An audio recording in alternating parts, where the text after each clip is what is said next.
परिस्थिती आहे, कुठे कुठे आपत्कालीन परिस्थिती उद्भवलेली आहे आणि आपली यंत्रणा कशा प्रकारे शेती मागच्या जून मध्ये एल निनोमुळे पाऊस झाला नव्हता आणि जुलै महिन्याचा जो सरासरी आपला 800 चा पाऊस आहे तो 700 जवळपास आता कालपर्यंत आज सकाळपर्यंत झाला होता.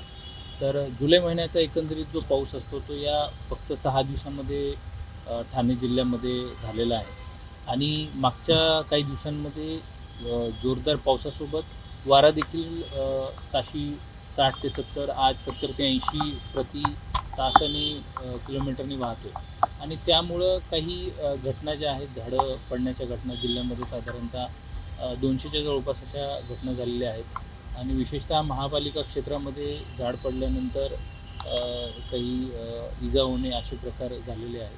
त्याच पद्धतीनं आपल्याकडे उल्हास नदीची धोकादायक पातळी जी आहे तर आपण 3 ठिकाणी मेजर करतो आणि बदलापूर त्यामधलं एक स्थान आहे. तर बदलापूरमध्ये धोका पातळीच्या वर पाणी आलं आहे आणि सुदैवाने वरचा फ्लो जो आहे तो कमी झाल्यामुळे आता धोका पातळीपेक्षा खाली धोका पातळीपेक्षा कमी इशारा पातळीकडे सध्या जात आहे. परंतु उद्याही रेड अलर्ट आहे, रायगडला आहे, पालघरला रेड अलर्ट आहे, आपल्यालाही उद्या ऑरेंज अलर्ट आहे, आज रेड अलर्ट आहे ठाण्याला आणि त्या अनुषंगानं पूर्ण उद्याचा दिवस जे लो लाईंग एरिया आहे तिथे सतर्क राहणं गरजेचं आहे. त्याचसोबत जे शहरामध्ये विजेचे खांब असतील, विद्युत कनेक्शन असतील त्याबाबत दक्षता घेण्याचं सांगितलेलं आहे. प्रशासन पूर्णपणे समन्वयामध्ये काम करत आहे.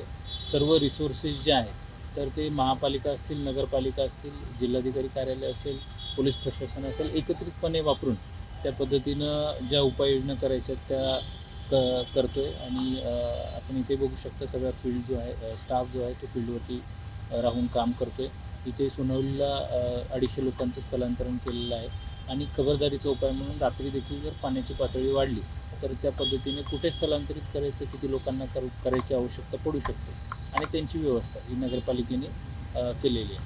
सर, दरम्यानच्या काळामध्ये ज्या काही दुर्घटना घडल्या त्याच्यामुळे काही जीवितहानी वगैरे अशी काही झाली? आपल्याकडे 3 जीवितहानी आतापर्यंत झालेली आहे.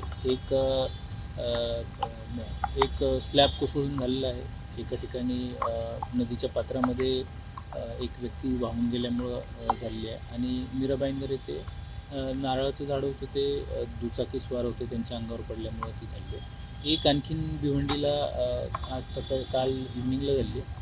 सो असे 4 एकूण आपल्याकडे जीवितहानीच्या घटना झालेल्या आहेत. स्थानिक पातळीवर ज्या यंत्रणा सज्ज आहेत मात्र TDRF असेल किंवा NDRF असेल त्याच्या तुकड्या जिल्ह्यामध्ये किती तैनात आहेत? NDRFची एक तुकडी आपल्याकडे ठाणे मुख्यालयाला तैनात आहे आणि महापालिका क्षेत्रामध्ये आणि ती NDRFची तुकडी आपण आवश्यकतेप्रमाणे जिल्ह्यामध्ये वापरतो. एक TDRFची तुकडी आहे. NDRFच्या धर्तीवरती ठाणे महापालिकेने त्यांची स्वतःची 30 लोकांची एक टीम तयार केलेली आहे. रेस्क्यू ऑपरेशन्स असतील, मदत लागल्यानंतर ती टीम देखील आपण वापरामध्ये घेतो.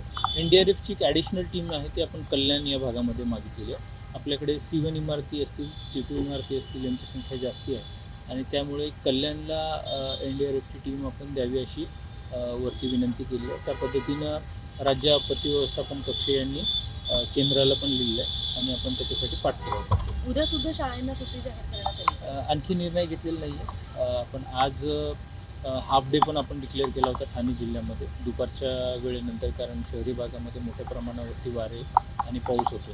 त्यामुळं दुपारनंतर आपण घरी जाण्याकरता परवानगी दिली होती कर्मचाऱ्यांना आपत्ती व्यवस्थापन सोडून आणि शाळा कॉलेजेसला कालच आपण म्हणजे डिक्लेअर केलं होतं, आजची सुट्टी ही केली होती.